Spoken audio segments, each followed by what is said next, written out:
But here's the thing that God cannot or refuses to do. God cannot instantaneously create godly character in a man. You know, by divine fiat, just boom, okay, have character. He can't do that. He refuses to do that, I should say. But he cannot create instantaneously divine, godly character within a man. It is a process, is my point. Now, God could have programmed us, and like a robot, like a computer, where we would always do the right thing. He could have done that. And I guess we would live by instinct, you know. And sometimes we struggle. We say, well, I wish it was easier. Did you know that there are some beings out there that cannot sin? And that's the struggle, right? I wish it was easier to resist sin. Why did God have to make it so hard for us to resist evil, to resist temptation? I wish it was easier. Did you know there are beings out there that cannot sin? They're called cows. Cows never sin.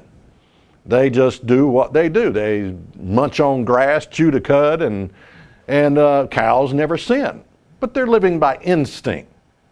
We, on the other hand, have been created we've been created with the same kind of characteristics that God has. God is a free moral agent with the ability to choose right from wrong. And so he created his family to be children of God, that is, speaking of you and me, we are potential children of God. He created us the same way, a free moral agent with the ability to look at something that is right and look at something that is wrong and to choose between the two. Now you get this right from the get-go with the creating of Adam and Eve, and you realize, okay, they had free choice and they chose poorly. They chose the evil instead of the good.